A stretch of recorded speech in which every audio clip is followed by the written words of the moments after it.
Hey, I hope you're doing good today. I want to make a very quick video and talk about the business of adoption and this channel, how I genuinely want to help other adoptees. And through that is talking about parenting, talking about my experience and talking about the mistakes that my adopted parents made. And it can come off as offensive. It can come off as offending people and misconstrued and stuff like that. And I wanted to talk about the business adoption because this channel is about the business of adoption and it involves parenting. Obviously, people are adopting kids.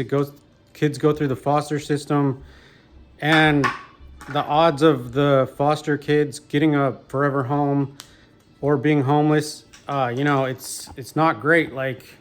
And the kids that do get into adoptive homes, I really wish the best for them. I hope that their needs are met and they get a successful life and have a happy family.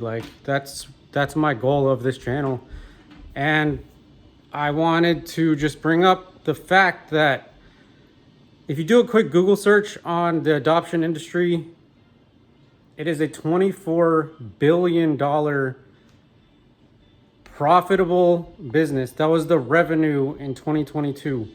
It is a $1 billion business. So just think about what businesses want. How do you run a business? You sell products, right? And unfortunately, this case, the product is babies. And as looking from an objective view, the bird's eye view from, you need to sell babies and get them into a good, loving home is better than having them homeless, right? So you want to sell the dream of, we'll fit you with the perfect baby and they're going to connect with you and you're going to be doing something great, and giving them a loving forever home is going to be great. And, there's a happy family after that. They have a forever home.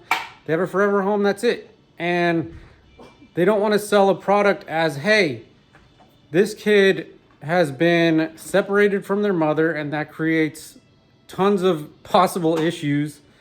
They could be grieving and not even know they're grieving. They could be angry when they realize that they are not raised in their biological households. And then they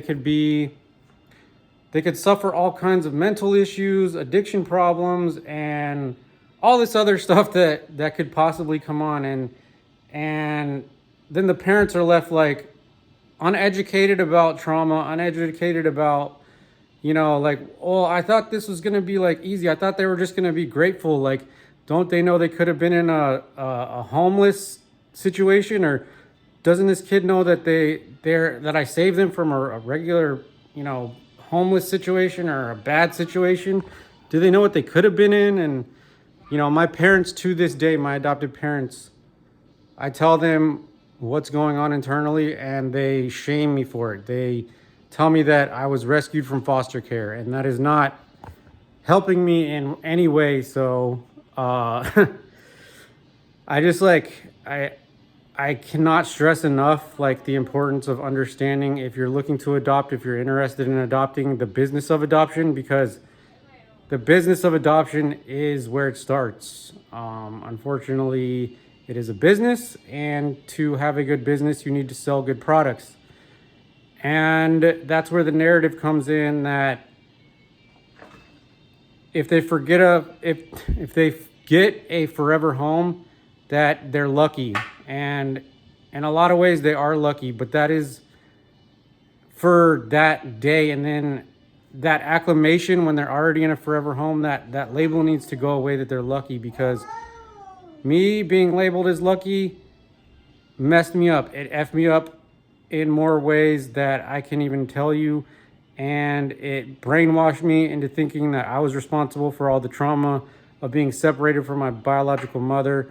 The grief I was carrying and that I still carry, it doesn't magically just go away. I was told to take responsibility for it, and I thought it was my fault. I thought I wasn't being grateful enough, and I wanted to kill myself. And I still have these episodes of of flashbacks and PTSD from having just all these things told to me that just were false. So please understand the business of adoption, and that adoptee voices need to be heard and listened to, and not told how to think and feel, because there's a very strong narrative in the business of adoption that you're being ungrateful if you have any sort of issue, which there are issues, being separated from your biological family and not having medical records, not having your birth certificate, not having genetic mirroring, especially if you're transracial adoptee. There's just so many things that I wish I could just tell people and they'll just be like, that makes a lot of sense. Yeah, that's very helpful. But unfortunately, people are very offended surrounding adoption topics. So hope you're doing good today. Thank you for listening to what I have to say, because it's very important. It's life-saving. It could have saved my life decades ago. And, I just wish I could help struggling adoptees that, feel lost right now, and just tell them like, hey man, like this is what's going on, and kind of be there for them. But unfortunately, there's a lot of lies going around and gaslighting, and I just feel really bad for kind of being bought into the narrative and the business of adoption, and it sucks. I'm trying to help whatever I can do, and it's hard. It's extremely hard.